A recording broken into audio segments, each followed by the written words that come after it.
Welcome back to It's Always Sunny in Hollywood, and for today's episode, we're going to be playing some games. My name is Patty, though I guess for today's episode you can call me Hattie, because I am the Monopoly Top Hat. And along with me are my co-hosts. Please introduce yourselves, along with your game piece. Red, Red Drum Arts, and I'm the Thimble. And I'm Lugia McQueen, the car. Ka-chow. Kachiga. I'm Oh, by the Thumbelina. way, if you're tuning into this podcast, I hope you have the intent of finishing this episode, because wacky stuff happens if you don't. Yeah, so today we are discussing Jumanji and Zathura, two board game based movies. That's why we are Monopoly today. pieces. Only Monopoly, Yes. though.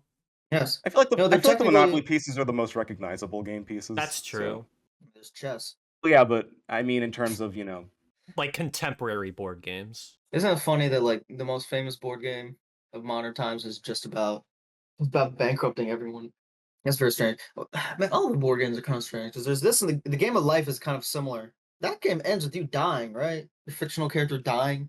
no, there is an end game objective. I just don't remember. I'll be honest, I have not played the game of life in like a I long just remember time. because like it's just a bunch of like life milestones. Then like you reach the end, and I'm like, so does that mean I die? Like I don't know, because like Maybe you you're just just driving. They succeed give in you life. kids. I think that might be the end goal. I don't remember like the goal being morbid though.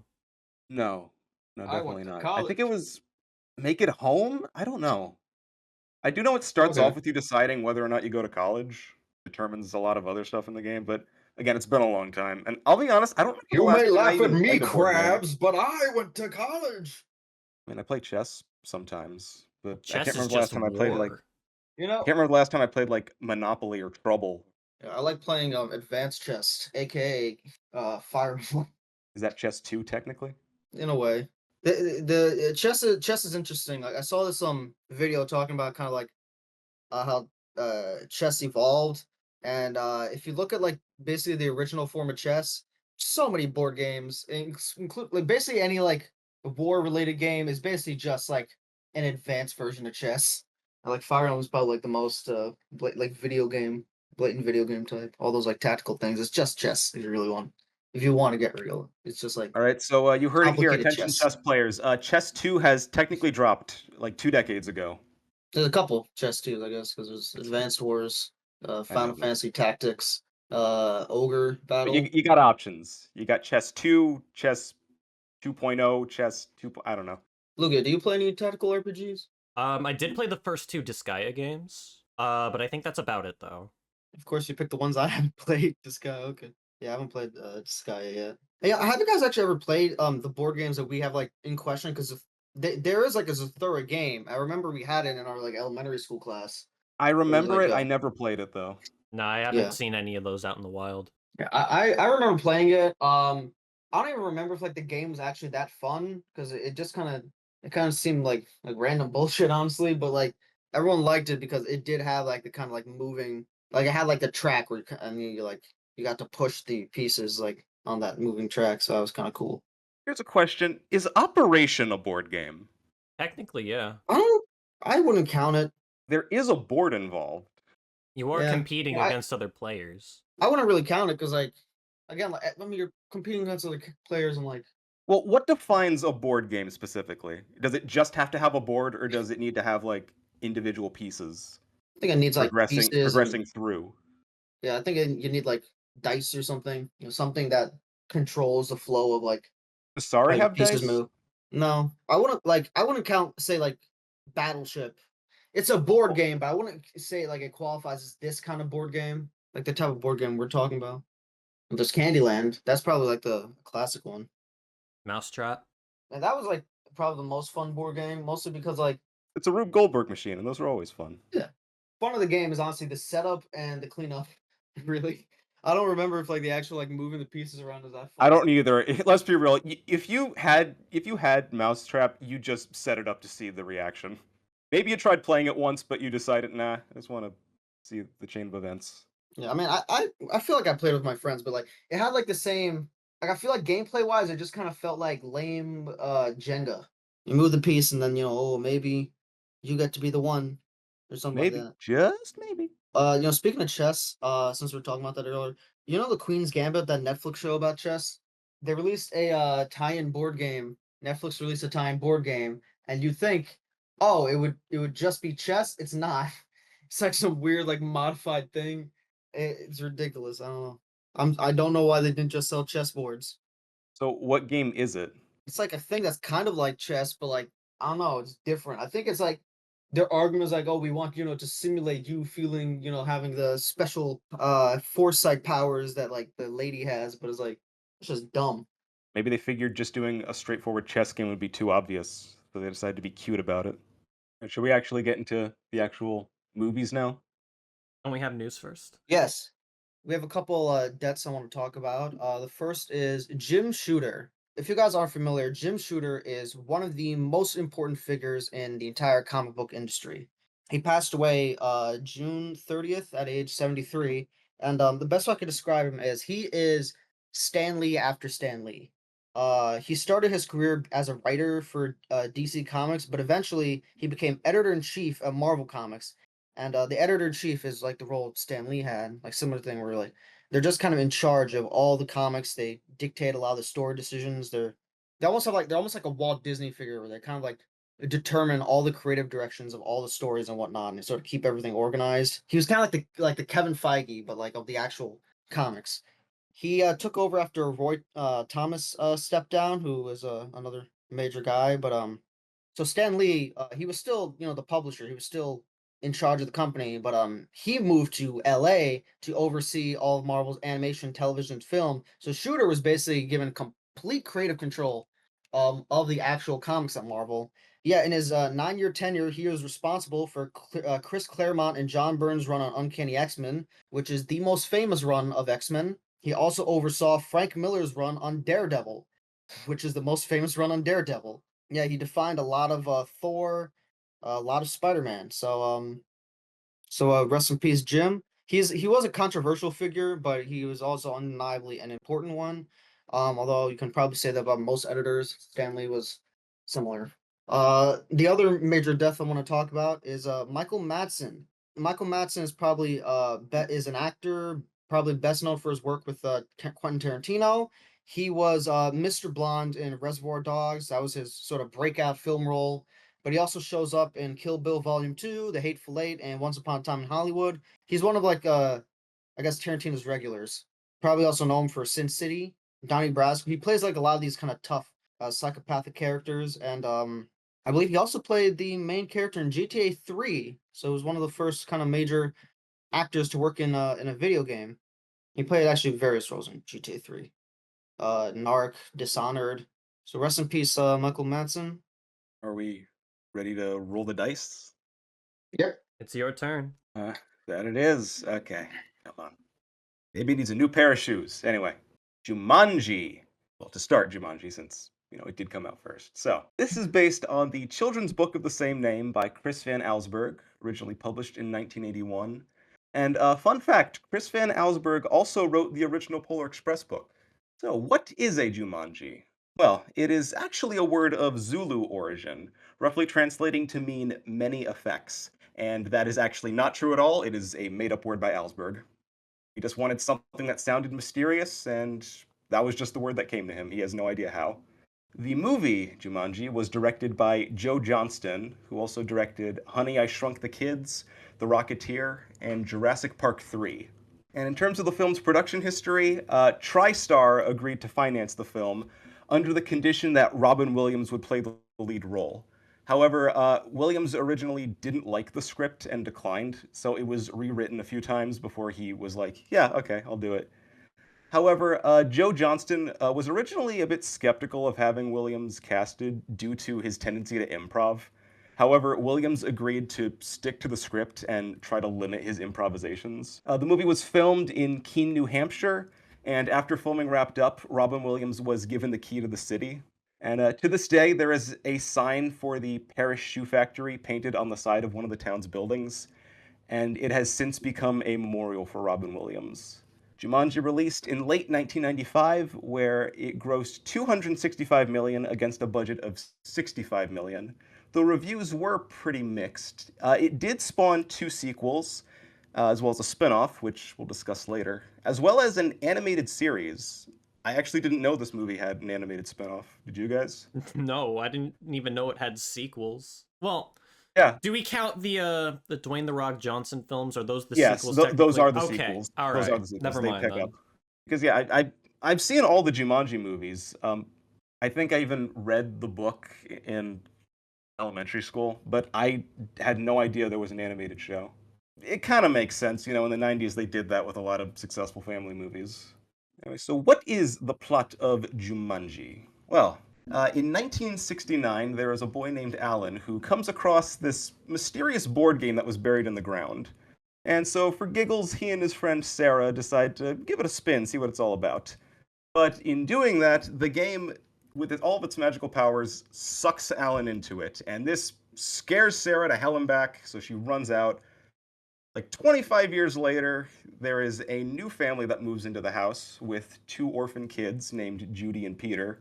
And they come across the game and decide, hey, let's see what this game is all about. And in doing that, they unleash Alan from the game, where he has spent the last 25 years fending for himself, and he is now grown up to be played by Robin Williams. And he sees that the entire town he was in is in complete shambles, their economy sucks, and everything is just kind of not great.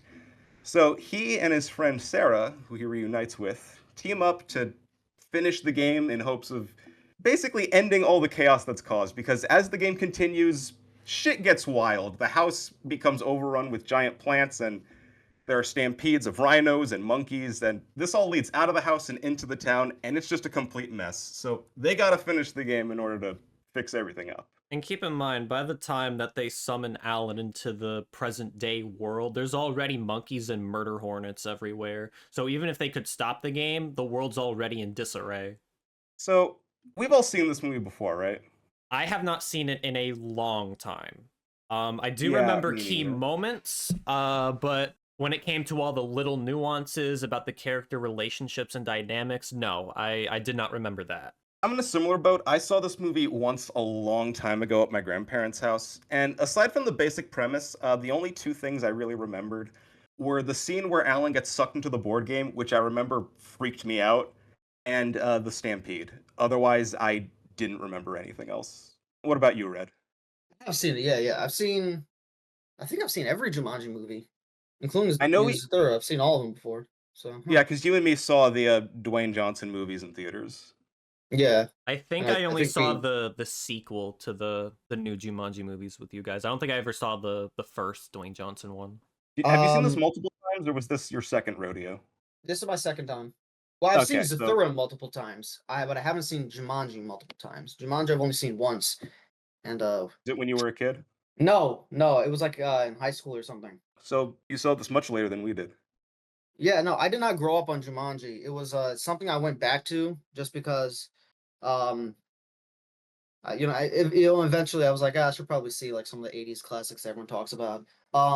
Yeah, honestly, I'll be honest. Spoilers for my thoughts. Um, Most of the '80s classics that like '80s kids always tell me to watch, I don't like the vast majority of them.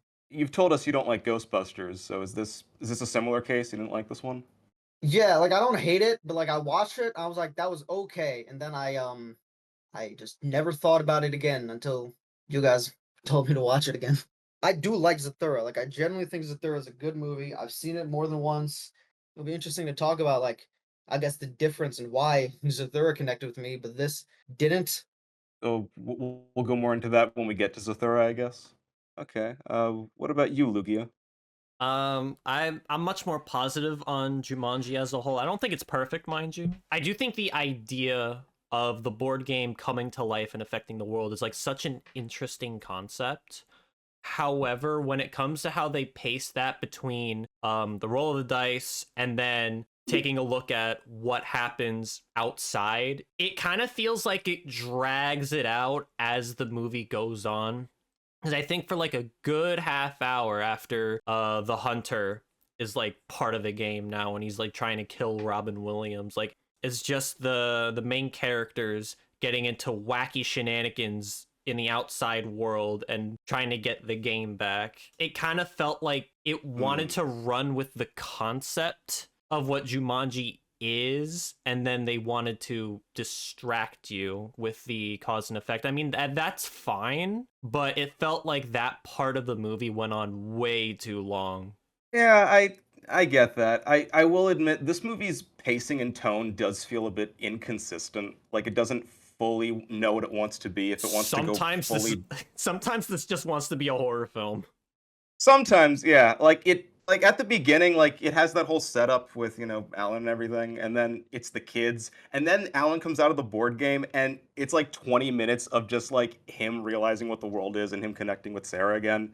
And then it jumps back to the board game fun, but then it slows down. So yeah, it struggles to maintain a consistent flow, but yeah, I still had a pretty good time with it. Again, yeah, not perfect, but I do think there's a good amount of fun to be had. Definitely. Like there's still some pretty good humor.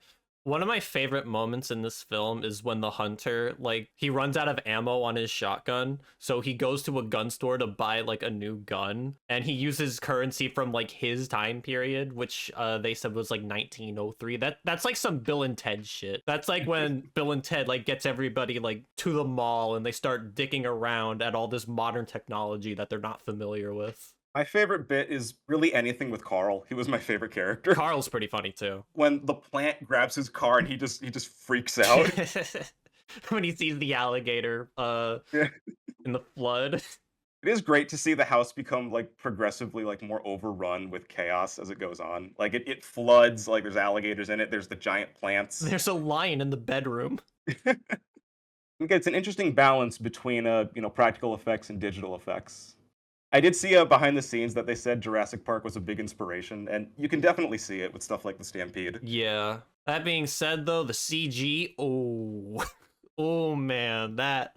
Wait, Jumanji came out after Jurassic Park? Yeah, 1995. Yeah, Jurassic Oh, Park it's was a 90s 93. movie? Mm-hmm. For Yeah. some reason, in my head, I keep like picturing it as an 80s movie because it just feels so 80s to me. And I was like, oh wait, this is 95. Wait a second. But yeah, I'm willing to give it a bit of a pass because again, 1995. It's been 30 years. It will age. fair enough. It's just a Yeah. sign of the times. But when you look at like the monkeys, though, I feel like they could have done a better job with the monkeys specifically. It's just like the way they're shaded feels so off. Like I think for the technology that they had at the time, they probably could have done a better job with that. Question for you guys: did this movie remind you of Gremlins at all? A little bit. Yeah, it did. I think I like Gremlins more. I'd have to agree on that. Actually, Gremlins 2. Gremlins 2 I really like. For some reason, a lot of these 80s movies, like the first one doesn't grab me, but the sequel kind of does. I don't know why. Like, I don't hate Raiders of the Lost Ark. I think it's a good movie, but I like Temple of Doom so much more. I like Gremlins 2 a lot more. I like Lethal Weapon 2 a lot more than Lethal Weapon 1. And I guess I like Zathura more than Jumanji, so but yeah. I bring that up because yeah, I was reminded of Gremlins with this, but also the whole thing with Alan being stuck in the board game and coming back to see a completely different world without him. That reminded me a lot of the ending of It's a Wonderful Life, where George Bailey sees like how completely shit everything is without him in the world. And the last scene of this movie is set at Christmas time. So, question, is Jumanji a Christmas movie? Nah. Yeah, no, it's not. It's just It's kind it's of about interesting family, that though. it's could make interesting that that I was argument. reminded of two Christmas movies, and the movie ends at Christmas time. Since we're mentioned Jurassic Park, both of the main characters are named Alan. Alan. Coincidence? Yeah. And Carl is played by David Alan Greer. Oh my god. When I And rewatched this, 1995 was also the year Toy Story came out, and Buzz Lightyear's played by Tim Allen. I watched this movie. I don't know where else to go with this. When I watched this movie, I was so thrown off when Kirsten Dunst, because I was like, "Was she was in this?" I was like, I completely forgot. Actually, yeah, pretty legit cast here. Like, I was not expecting some of these people. Young Sarah is played by Laura Bell Bundy, who was Elle Woods on Broadway. That completely threw me off. I didn't know it was her until the credits came up. I'm like, whoa, that was her? It's funny you mentioned Toy Story because I'm pretty sure this opened like right after Toy Story came out. This Like it opened at #1, overtaking like Toy Story, which was in the top one spot for the previous. yeah, Toy Story came out Thanksgiving '95 and was #1 until this movie came out at Christmas time. Don't ask me why I know that off the top of my head. I just do. So I think it's interesting that you compared it to Jurassic Park because Roger Ebert compared it to Jaws when he saw it. I I'll don't be see, honest, I don't really see it. I don't see the comparison either. I think he said it more like when in talking about like the violence. He said like it's about as appropriate for kids as Jaws would be. No, I would disagree to that. Jaws is way more violent. Yeah, no, people like get eaten in half. You see blood. I don't think there's any blood in this movie. Well, I mean, none like aggressive blood. Maybe for the time, considering PG has different standards than what it does now. Well, I mean, this Yeah. was Okay. Yeah. 10 years Yeah. after the PG-13 rating was introduced, but Yeah. I don't think this movie ever goes near PG-13 levels. Ebert disagreed, I guess, because he was like, "This is only Agree to PG. disagree. This should be PG-13." I don't know why I'm talking like Hank Hill. Well, Red, to ask you a question, I know you said you're kind of lukewarm on this movie, you're like indifferent, but is there anything that like did catch you as like, oh yeah, I like that. I like that a lot. Williams' performance, which is I guess an obvious thing, but yeah, I feel like Robin Williams and like this applies to Hook too, but I think Robin Williams is very good at portraying a kid in an adult's body. I bought into the situation that he was in. I was surprised to I see that his character was actually a bit more serious here. I mean, like it is still a comedy. He does have his Yeah, funny moments, but I mean, it does make sense. You know, he spent his whole life isolated away. it's not like Big where it feels like Tom Hanks just feels like a middle schooler who became an adult. This man is clearly traumatized, but I don't know. I feel like that's that extra layer is. I feel like it's a tough needle to thread. Where like you feel like this kid. Well, he's been like away from society for like 25 years. That is just gonna fuck with him. Yeah, He didn't have the experience to grow up around other people. He was stuck alone in a jungle for all we know, trying to stay alive. I haven't seen Jack, so I guess we'll have to see how that kidult performance I haven't either, but compares. something within me says that Jumanji's probably better. Oh, who knows? Just a hunch. Jack Just was a hunch. Jack was directed by the legendary Francis Ford Coppola. Director of Megalopolis? Turned a profit. What the hell? Jack made about like 78 million on a $40 million budget. That's crazy. Yeah, Jumanji was much more successful with a 262 million off $65 million budget.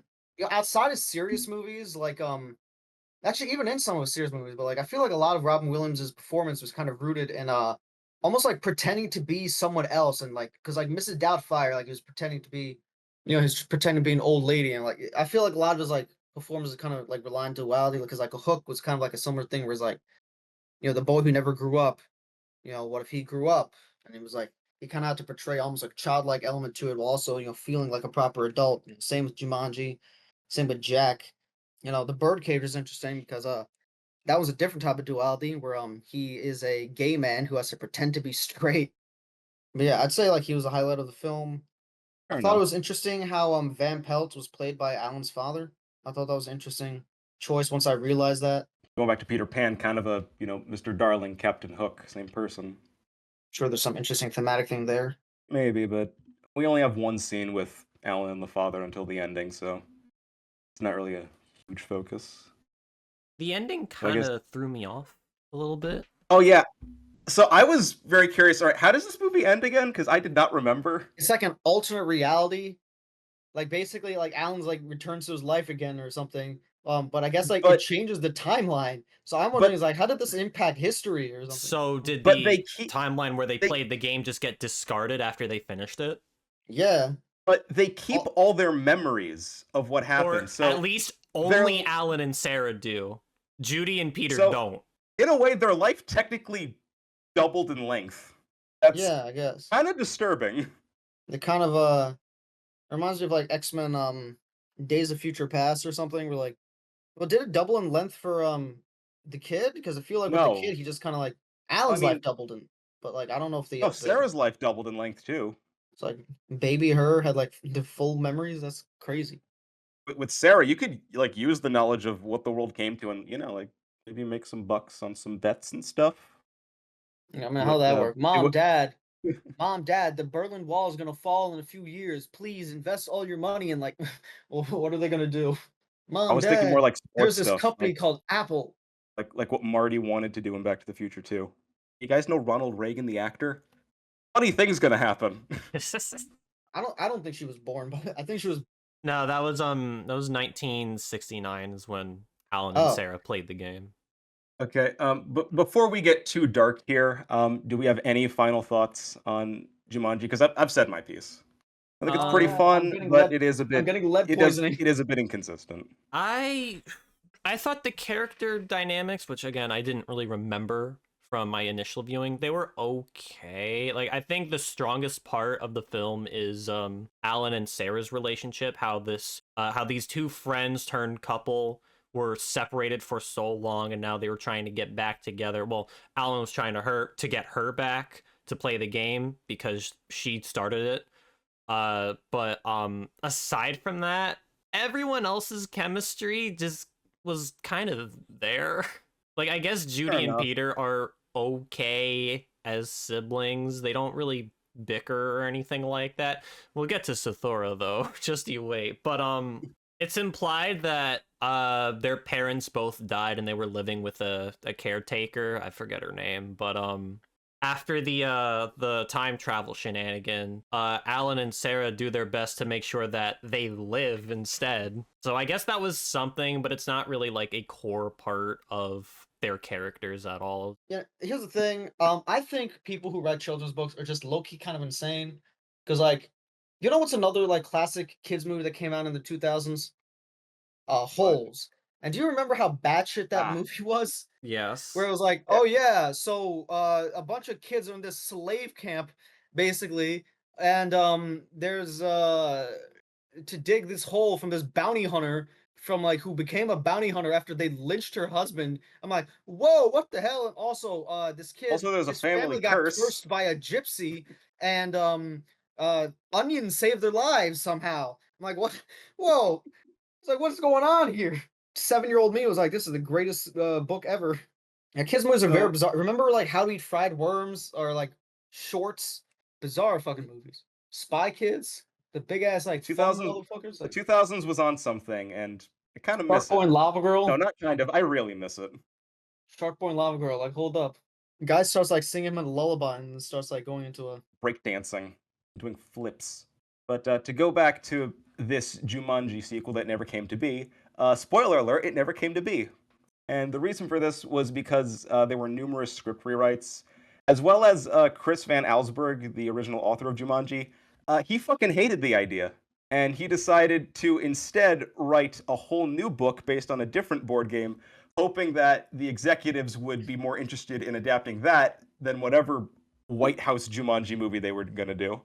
And this worked.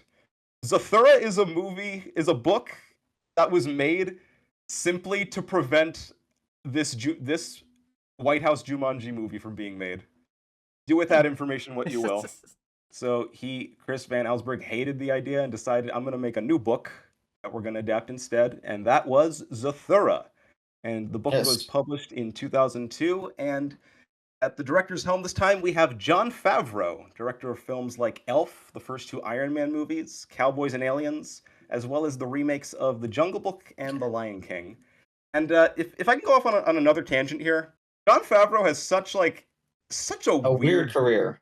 He directed a modern Christmas classic, the first two MCU movies, a literal a literal space western, and the best and worst Disney live action remakes. Also, isn't he in charge of The Mandalorian? Like, didn't he create that as well? Yeah. Fucking wild, man. I don't have much in terms of the production history of this movie, but I do have one pretty interesting tidbit, and that is as a promotion for the film, Jon Favreau appeared as a judge on an episode of The Apprentice, where two teams had to design a parade float in order to promote the film. Out of curiosity, I went and watched this episode. Never in my life would I ever think I would hear Donald Trump say the word Zathura. Zathura released in late 2005, where it was well received critically, but it was made on a budget of 65 million, and it did break even. It made But that's 65 it. million. Yes, it made back its budget. And its failure is due mainly to the fact that it released 1 week after Chicken Little and a week before the fourth Harry Potter movie. Which is bizarre to me because Chicken Little is terrible. The fourth Harry Potter movie was fine. Was Yeah, there a lot that of makes hype sense, around right? Chicken Little when it released? I mean, guess. It I must saw have. it when it came out in theaters. I Well, didn't we all see saw it, yeah, but like, why did we see it? because It's just like a shitty version Disney. of Shrek. Actually, one more thing is that Jon Favreau apparently doesn't like the original Jumanji film, so he he went out of his way Made to it for like people make like sure. me. Well, he went Made it out of for his way to ensure that the marketing distanced itself from the original, and that kind of led to some confusion, which could be another reason why it flopped because people weren't sure like, is it a sequel? Is it a remake? Is it a ripoff? Like we don't know what this is. That's actually really funny to me because I feel like no movie nowadays would ever like if it had the opportunity to advertise itself as part of a franchise, it would. And then this movie was like, no, I actually don't want people to think this is part of a franchise. That is hilarious, honestly. All right, enough beating around the bush. What is Zathura about? Well, like Jumanji, it's the concept of this magical board game where weird shit happens as you play it. Only this time, it's in outer space. Well, for more context around that, there are these two brothers, Danny and Walter, and they live with their dad and sister. And their dad, I think, recently got divorced. It isn't specified how long ago it happened, but point is, the parents are separated, and Danny and Walter don't exactly get along that great. So one day when their dad goes out for a work meeting, Danny finds an old board game in the basement called Zathura, and he gets his brother Walter to play, and that sends their house into outer space. It's not a jungle this time, not a house transforming into a jungle, a house being sent into outer space. And in outer space, they come across an astronaut as well as these space lizards called the Zartogs, I think. Yeah, no, Zargons, that are very much trying to kidnap them. And there's also a killer robot. And thus we have our space adventure. So, I'm going to ask same question I asked when we talked about Jumanji. We've all seen this movie before, right? Once when it Yes, came and out. unlike Uh, Jumanji, I actually did see it as a kid. This was one of did those you see? movies that Did you I guys see this think in theaters? No. I don't know. This is one of those movies that for some reason I feel like it was either Cartoon Network or Nickelodeon, but they used to air it a lot on there. Yeah, I feel like I caught this movie on like Cartoon Network Yeah. once. Yeah, I feel This like feels like a movie they would have aired. I feel like a lot of the people in our class like knew about this movie, and I think it was just because like it reran on TV a bunch. So What yeah, about yeah, I guess what it's about kind you, of like a Lugia? cult classic for children. Yeah, I saw it on TV as well. I remember when I first saw it, like when it premiered on there. The opening scene, I was watching with my mother, but the opening scene like turned her off because the after like Walter catches the baseball that's supposed to go to Danny, he says, "You dick." And I was like, what, 5 or 6 by that time? So my mother was like, "Okay, you shouldn't be watching this." Did you turn it off or did you No, press on? I kept going.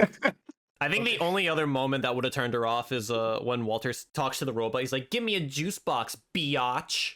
Yeah, I kind of like when kids have like rough edges though, because it's Yeah. realistic. and again, that you're such a dick. That's like 3 minutes into the movie. And what is this rated? PG-13? PG, both are PG. PG. PG. Okay. Wow. I mean, it makes sense. I mean, PG is like, I think that's appropriate for PG. So, There are G-rated kids movies. Everyone forgets that G rating used to mean something. so I saw this movie once, maybe twice, a long time ago. I remember like my dad got it from the library. We watched it for a family movie night. Um, I remember a bit more from this movie compared to Jumanji. Not a whole lot more though. Like aside from the basic premise, I remember the astronaut and the whole twist with that. I remember the sister being frozen. I remember the little brother going to retrieve the board game from the aliens. And this is incredibly minor. I remember when they're channel surfing and the little brother wants to watch SpongeBob. Of course. I remember like most of the set pieces, like the frozen sister, the astronaut, and the robot. I love the I did robot. not remember the robot actually. I like to. It was like practical too, which was like this was like during like the height of like CGI. So like I kind of appreciate that it was practical. It looked cool. You know, if we're gonna start somewhere, I think the practical and CG hold up remarkably better than Jumanji. Like even some of them like still like even look good to this day, I'd argue. Like the robot is Yeah. one thing, the alien, the Well, gargors, whatever they're called. Destruction of the house. I'm Yeah. gonna be honest. I think most CGI in the 2000s looks better than CGI now. Like CGI now looks really ugly, and I don't know why. So like I don't even think like I mean people talk about like CGI aging poorly. And I'm like man, CGI nowadays like it's not even good now. So People still cite I don't Spider-Man even want 3 to as judge. like a great use of CG. And that was I hear people 2007. cite I hear people cite Dead Man's Chest as like the peak of CGI. And what year was Pirates that? of the Caribbean, 2006. 2007 also. And Transformers, which was 2007. So the late 2000, mid to late 2000s. The second half of the 2000s, I think, when like CGI really got nailed down. And even like some older ones, like you can tell that like Gollum is fake nowadays, but like I still think it looks good enough where it doesn't matter. CGI tangent aside, what do we think of the movie?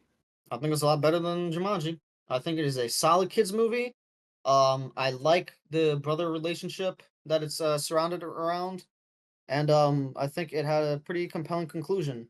I kind of like that. It's kind of like almost it feels like a smaller scale movie to Jumanji. Like the actual scale is like kind of bigger, but like I like how it feels more like intimate with it being kind of like confined and it mostly just being about this like brother's relationship. And I think like more of the action and thrills are like more exciting. They kind of I feel like when they're like stealing the thing that one sequence you mentioned earlier kind of remind me of Jurassic Park with like the tension and like the monsters and whatnot. So I these will movies say are all this reminding us of Jurassic Park a lot. It's kind of I funny. will say this movie does fix my biggest issue with the first Jumanji, and that is the tone and pace, where it felt like it struggled to maintain a consistent flow. This all throughout feels very consistent Yeah, in terms of the characters, yeah, in terms of the tone it's going for, in terms of the pacing. So Agreed. yeah. in that I aspect, would say I that was do think it I is would an say that improvement. was There's brisk. also a much stronger heart and theme with this one, with the relationship between Danny and Walter. You didn't Like the really get relationship, anything with Judy and Peter in yeah, Jumanji outside of just their backstory, whereas here it's clearly focused on the brothers trying to get along and how they struggle with that and how that almost kills them from time to time. I don't think Dak Shepard is as good as Robin Williams performance wise, but it's good. But I would say the kid actors are kind of better. This Josh Hutcherson has potential. I wonder if he'll have a career I and feel like Josh perhaps a Hutcherson's typecast when he was a kid was just moody child. yeah. I think it's kind of funny that Kristen Stewart is one. She has a good performance here, but it's kind of funny that Kristen Stewart like blew up at Twilight, and right after Twilight ended, it got taken over in the pop culture by The Hunger Games, which stars Josh Hutcherson. Actually, Yeah. speaking of Kristen Stewart, I do wonder whatever happened to the frozen replica of her. Do you think she has that? Do you think it's in a warehouse somewhere? Like Put it in a wax museum. No one will Remember they know. melted it down and reused it. one small detail I really love is that whenever we get an aerial shot of the house in space, there's a bicycle orbiting, and then at the very end of the movie, it falls on the lawn. Like I love I that. never noticed that. Really, The bicycle, yeah. really, because when it's in outer space, you can also hear the bell ringing. I guess I just didn't pay attention to that. But of course, you saw it fall at the end of the movie, right? Yeah. You But can't miss I that. didn't realize that was like supposed to be like continuity. All right. So I do have a couple criticisms. All right. So first is the build up to the board game compared to Jumanji, because in Jumanji you're giving an opening shot of like these two kids from like the 1800s burying the game, and they're like, no one will ever find it. But what if someone does? Then may God have mercy on their soul. And then Alan, after Like getting 100 years later. yeah, and then Alan, after getting beat up by the bullies, he manages to dig up the game at a construction site, and he takes it home, invites Sarah over, and then you know the rest from there. With Zathura, though, they just have the game in the basement, and there is kind of a reason for that, which we'll get into in a bit, but it felt like there wasn't really any build up to Danny finding the game, and then when he brings it up, he's like, hey, I want to play this because I'm bored. It felt kind of forced to me compared to Jumanji, That which had some moving parts to it to make you think, oh, this is going to be important and that didn't really dangerous. bother me. Again, compared to the first Jumanji, like it does kind of get to the board game aspect and like the chaos a bit quicker.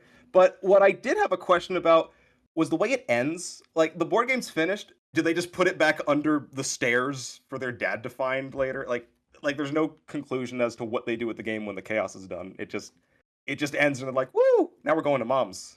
And then there's the big twist that I'm still confused by. So we already said before how Jumanji had like kind of like a time travel twist at the end of it. This one's somehow even more confusing because the astronaut that they meet and they summon from the game turns out to be an older Walter. And Danny was basically wished out of existence because there was a card that he played when he first played the game that said, make a wish, it can be anything you want. And they had such a bad relationship that Walter just wished Danny out of the fucking ether, and he just You got stuck in fucking the killed game. him, bro. Yeah, and he got stuck Just in the killed. game because of it. So how does that work though? Is there just a new timeline with a different Danny and Walter, and they're playing the game, and they summoned Walter out of his timeline? Uh, he did say at one point he like escaped through something, but like it's one Like a line. wormhole? Something very small. Listen, There's don't think that. about it too hard. Don't No, think about it too hard. no. No. Because later on, after they learn the truth and they start to accept each other as brothers, they fuse together or some shit like that. I don't know what that was about. It's dramatic, like emotional. All right, it is a good. It But is a the, good the emotional older scene. Walter gets absorbed into the younger Walter, though. Yes. What does that mean? I don't know. Does he take in his experiences, or is he just gone? Older Walter is now at peace. It's like a guardian angel or something. I don't know. I don't know. I did not understand that at all. Granted, wo- I'm it- it probably works- thinking too it much works- about it. It works on the emotional level. It doesn't make sense, but it works on an emotional level, so it doesn't bother me that much. That part Yeah, I get. I'll accept It it. is supposed to be I'll accept it it. is supposed to be a parallel to the real Walter and Danny and what would happen if they didn't get along. It's supposed to be a consequence of their actions. That I get. I just feel like everything else about it was sloppily executed. I find the Lisa, the older sister's inclusion to be kind of interesting, just because like this whole movie is about like Walter and his brother's like relationship, but they have an older sister, and I feel like we never really get a real good understanding of their relationship with their sister. Wait, is she the sister? I thought she was who the dad She was is. dating. Okay. No, it's established. She said she had a date later that night, and she freaked out when she saw that okay. it looked like it was nighttime outside. Oh, Tim Robbins is a single father. Yeah, they're divorced, and we never see the mother. Yeah, there's only like 5 characters in this movie. It's just Josh Hutcherson. It's just Walter, Danny, the astronaut, Lisa, the dad, and the creatures. Again, they're mainly practical effects and costumes. So I say this is a good kids movie. I don't know if like an adult would get too much out of it, but like if you have a kid, if you have a younger brother, I think put this on, watch it with them, and you will have a good time. As a whole, I think Zathura is fine. In some aspects, it feels like a lesser Jumanji to me. It does do some things better. Again, the pacing, the effects, I think those succeed Jumanji in those aspects. But I think Jumanji had more heart put into its idea as a whole. I like the idea of Alan being this guy like out of time, like trying to reconnect with the world when shit's just gone awry, to be more interesting than the sibling relationship. That's just mean though. But they both have their own strengths and weaknesses, and what they're good at very well. So which one do you like more? Jumanji. Really? Yeah. This is interesting because I think I like both films about equally. And I like Zathura more. Well, we have a very diverse thought here. Oh my at god, it's like Always we're Sunny. 3 different people That's with 3 crazy. different opinions. Imagine if this was scripted. But like I'll say this, I think Zathura is like has a much tighter narrative and a better heart to it. Jumanji is much more looser. It's more like a series of events that just kind of happen. Okay, I'll say this. I think Jumanji is the better comedy, while Zathura is the better adventure. That's a good way to put it. I don't really consider Zathura a comedy film, honestly. I don't think it was trying to be. I think it was just trying to be like There's a few moments. There's a few moments that are pretty funny, but yeah, I think the heart is definitely a bigger focus. But I enjoy both films. I'd recommend both of them. I would recommend Zathura. I don't think like Jumanji is like terrible or anything, but like I don't get much from it. And I'm literally the opposite. So take that for what you will.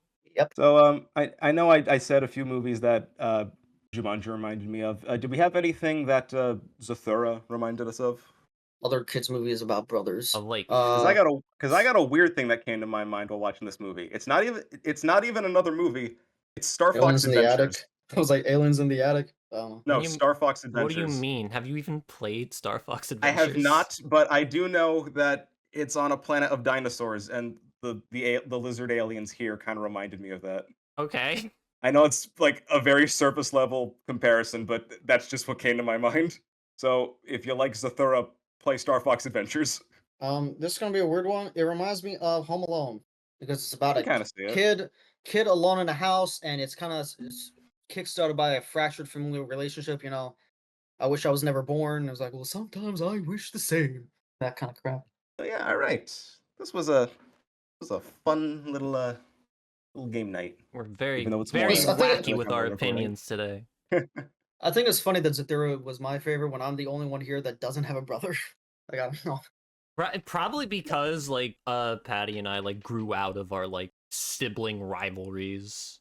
So when you just Yeah, see it in no. action, it's like, all right, kid, shut the fuck up. Like I remember that. Yeah. Actually, you know what this kind of reminds me of? Dire Wimpy Kid 2. Roderick Rules. You can buy that. I guess, yeah. Even has like I don't know, kind of a similar kids movie tone. I don't know.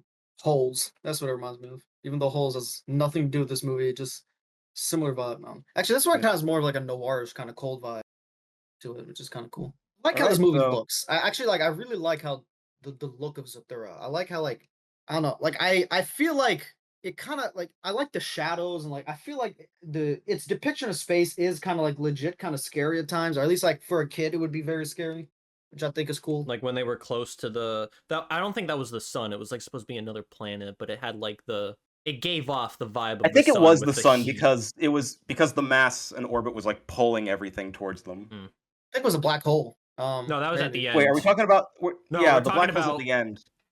the giant orange ball of Oh, fire in yeah, the yeah. sky. It's the sun. It's That was the more than sun. likely Yeah. the sun. That was a star. It may, if not the sun, a star. The sun is a star, so agree to disagree.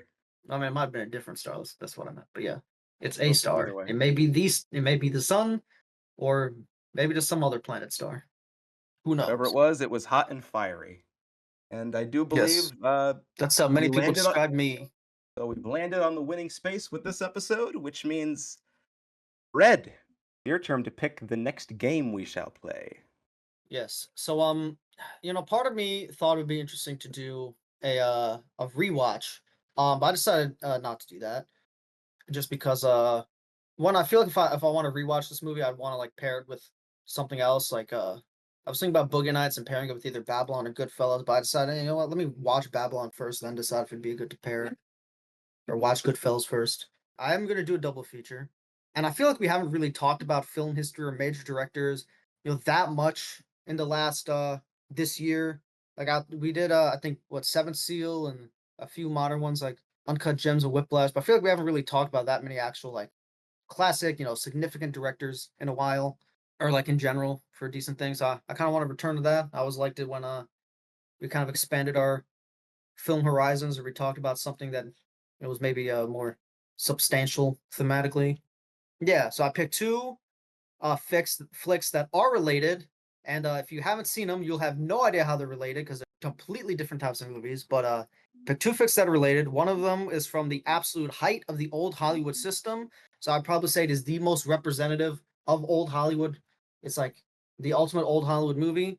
And the other is a seminal work in New Hollywood, which is probably the movie that I would say it completely defines how much the studio Hollywood had changed because of how like shocking, avant-garde, and like surreal it was. So it is Singing in the Rain, 1952, directed by Gene Kelly and Stanley Donen, Heck and A yeah. Clockwork Orange by Stanley Okay. Kubrick. What a Now, pairing. have you guys seen A Clockwork Orange? No, but I know of No. it. Do you know why I'm pairing it with Singing in the Rain? No. Okay, perfect. Watch Singing in the Rain first, then watch A Clockwork Orange. I don't want it ruined for you. Okay. You have to watch it in that order. Got it. All right. I'm kind of shocked that you guys don't know because like it's such okay, but I've that's actually never great. seen A Clockwork Orange, but I do really like Singing in the Rain, so heck yeah. Yeah, I would give both of these movies a 10 out of 10. Where this is straight Kino, is just straight Kino on the complete opposite sides of the spectrum. You're not ready. For Clockwork There's some- Orange? Clockwork Orange is New Hollywood. It was like a movie that was like it was almost deliberately made to just test the boundaries of New Hollywood. It is it is one of the most unique like movies you will ever see, but is so messed up. It is messed up in a way that you are going to get very mad at me for, possibly. Well, Not like we'll see. not like in a content warning way, but like But like, there's a reason I paired the movies together. Let me just say that. okay. Beyond just the fact that I think they are the most representative of their times in film history, there is a deeper connection. do not go in this expecting Barry Lyndon. This is I'd say, kind of on the complete opposite side of the Kubrick spectrum as Barry Lyndon. This is much more in line with The Shining and 2001 than Barry Lyndon. So yeah. So you're giving me a warning. I'm probably gonna hate you after watching Clockwork Orange. Is that correct? I mean, he put us through like nowhere in Blue Velvet. Well, I'm well, no. My I question don't think like is this a movie engineered to piss me off? no. I just think that like you're just gonna get annoyed by there's gonna be one part of the movie, and it's the reason that I'm recommending it with is the reason I'm recommending it, and you're just gonna be like, man, uh, you'll see next week. All right, you'll just see next week. All right, Okay. 'cause I can't. If I tell you, it spoils it, and I can't do that. Well, I do like surprises, so well. Yeah. Thanks. Content warning. I guess this movie is about basically like one of the most like the worst man alive. Oh boy. This guy's like he's violent. He commits several crimes. It's like a dark satire about a horrible person similar to American Psycho, but it's like a very Did I go in different with a type. similar mindset to that? Yeah, Okay. I'd say do that. It's very darkly comedic, and it's a very challenging movie, in a good way, and I think it's gonna be kind of fun to talk about. So yeah, I'm very excited to talk about Clockwork Orange next week because I have a lot to say, and I'm very curious about what you guys are gonna think. Also, I'd recommend watching the trailer for Clockwork Orange because it is a pretty cool trailer. Right. So next week we are going to be talking about Singing in the Yeah. Rain and A Clockwork Orange. So things are gonna get pretty weird still. Still pretty Yes. weird, probably. This has been It's Always Sunny in Hollywood. Till next time, Jumanji!